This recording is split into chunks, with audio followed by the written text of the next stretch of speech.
महाकुंभ, जहां आस्था और भक्ति का महासंगम होता है। हर 12 साल बाद जब गंगा, यमुना और अदृश्य सरस्वती का संगम पर हमें भक्तों और संतों की भीड़ उमड़ती नजर आती है।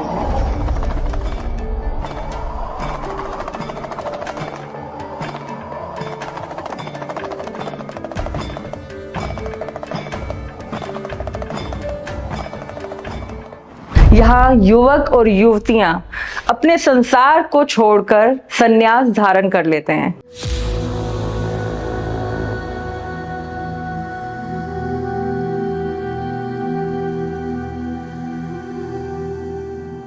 अगर हम पिछले कुंभ से इस महाकुंभ को कंपेयर करें तो दिन रात का अंतर देखने को मिलेगा।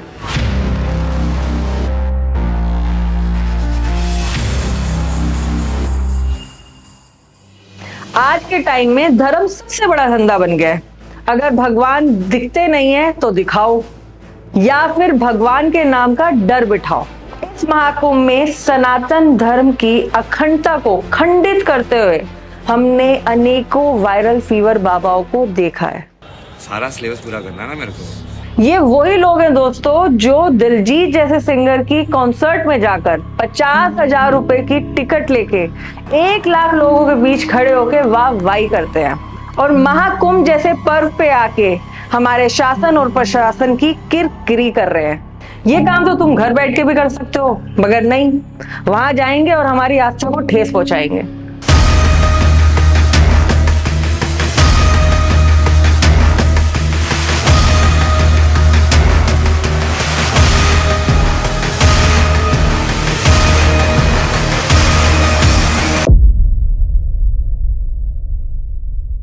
नमस्कार दोस्तों, आपका स्वागत है आज की इस वीडियो में। आज हम बात करेंगे वायरल बाबाओं और मीडिया जीवी बाबाओं के बारे में।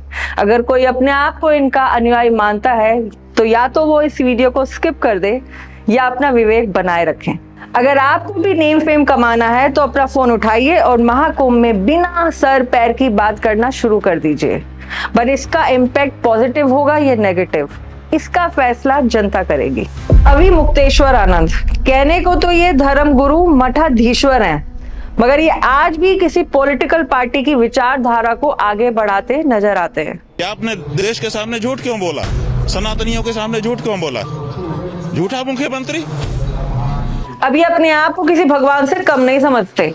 इनके ऊपर एक कहावत बिल्कुल सही बैठती है, मुंह पे राम राम बगल में छुरी। अब इनका कहना है कि जो महाकुंभ में जो भगदड़ मची उसके जिम्मेवार मोदी और योगी हैं, उन्हें इस्तीफा दे देना चाहिए। तो हम तो कहते हैं कि ऐसे मुख्यमंत्री को कुंभ पर्व रहते इस्तीफा दे देना चाहिए। सबसे पहले तो मैं इनको बताना चाहती हूँ, भगदड़ मचाने वाले महाकुंभ में आए लोग थे, मोदी और योगी नहीं। और दूसरी बात, सरकार किसी की भी हो, वो शासन और प्रशासन दोनों मिलकर वहां पे सुविधा मुहैया करवाते हैं। हिंदुस्तान में कुछ भी हो जाए, इनका सिर्फ एक ही राग है, मोदी योगी इस्तीफा दो, मोदी योगी इस्तीफा दो। ये नहीं है पद के काबिल, ये जनता से झूठ बोलता है। तो क्या आपको बना दे प्रधानमंत्री? आइए देखते हैं, बैठचंद मजा आएगा। ये आप जिस महान आदि शंकराचार्य की गद्दी पे विराजमान हो ना, हम उसका सम्मान करते हैं, वरना कब का आपको इस गद्दी से हटा दिया जाता। नहीं ऐसी कोई बात नहीं है, नहीं ऐसी कोई बात नहीं है। अब आते हैं हम IITN बाबा पे। अबे ये नहीं, एक तो मैं कंफ्यूज हो जाती हूँ कि ये IITN बाबा है या बिल्लू सांडा, पता नहीं किसने खुला छोड़ दिया।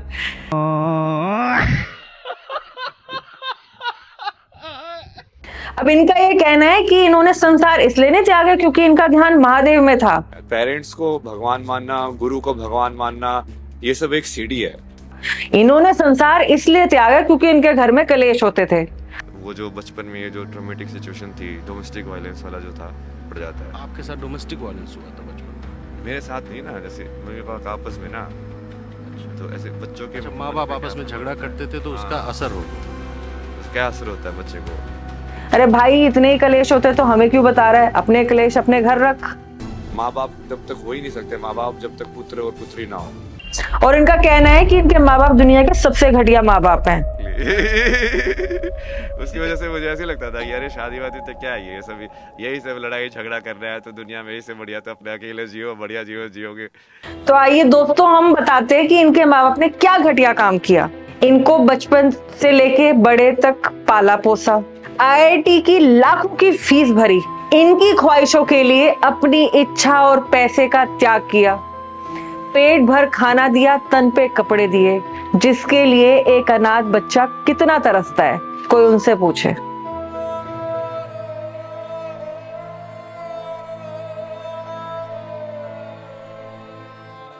अगर संसार त्यागने का इतना ही शौक है तो भाई पैदा होते ही क्यों नहीं संसार त्याग दिया? पेट भर गए तो कोई भी इंसान बकवास कर सकता है। अगर उन तक ये वीडियो पहुंचे तो मैं उनसे पूछना चाहूंगी कि जिन माँ बाप को वो इतनी गाली दे रहे हैं और घटिया बोल रहे हैं, पहले उनके ऋणों से तो मुक्त हो जाए। तो क्या पुत्र पुत्री ने माँ बाप को माँ बाप बनाया है कि माँ बाप ने पुत्र पुत्री को बनाया है? देखिए, द्वेष में कभी संन्यास नहीं लिया जाता, और संन्यास में वो हर चीज त्यागनी पड़ती है जिसका संसार से संबंध हो।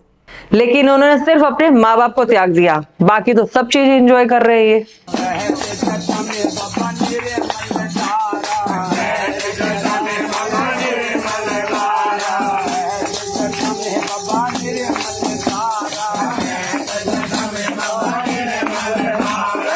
गजब टूबीबाज आदमी। और हाँ, अगर महादेव की तीसरी आंख खुली ना तो सबसे पहले आप सटक जाओगे जिस स्पीड से आप चल रहे हो। अब आते हैं कांटे वाले बाबा पे और इस वायरल लड़की पे जो कांटे वाले बाबा का पर्दाफाश करने चली थी। ऐसी लड़कियां क्लासरूम में सब बच्चों का टिफिन अकेले खा जाती थी और यह बाबा को खाने आ गई।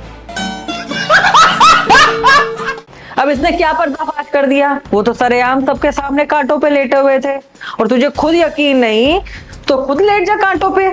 वो कहते हैं ना, हाथ कंगन को आरसी क्या और पढ़े लिखे को फारसी क्या। मगर मैडम को तो फेम चाहिए। 2 रोटी यहाँ पे झूठ की कमा रहे, वहाँ बैठ के जड़ की रोटी खा लोगे। दुनिया का पैसा जा रहा है, हमारी कमाई जा रही है।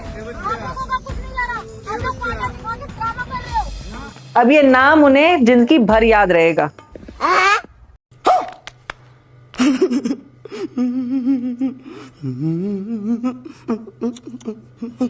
अब एक नया नाम वायरल हो रहा है, जया बच्चन का।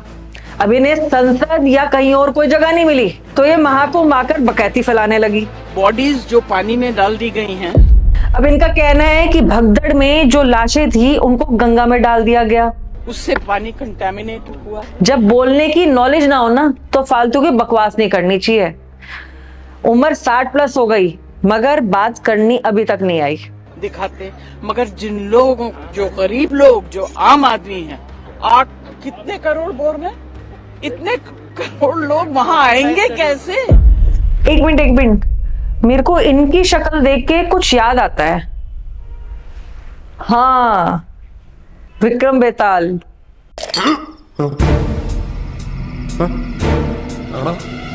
ये भी इसकी तरह कहीं भी जाके बैठ जाती हैं। संसद में इन्हें कोई बोलने नहीं देता, फिल्म में इनको कोई नहीं देता, घर में बहू इनको नहीं चाहिए, पति का नाम इनको नहीं चाहिए। एक काम करो, इनको ही गंगा में फेंक दो। भाई यहाँ पे क्या हो रहा है? भाई यहाँ पे क्या हो रहा? भाई ये कहाँ फंस गया भाई मैं? महाकुंभ, जो सनातन धर्म का इतना बड़ा पर्व जो हमें 144 साल बाद देखने को मिला है, जहां अमीर गरीब, ब्राह्मण हो या शूद्र, सबको एकजुट होकर हिंदू बनकर हमने यमुना, गंगा और सरस्वती में डुबकी लगाते देखा है। यहाँ आपसे किसी ने सर्टिफिकेट नहीं मांगा है कि आप किस जाति के हो, और मुझे गर्व है कि मैं इतने बड़े कुटुंब की सदस्य हूँ। जय सत्य सनातन, जय हिंद।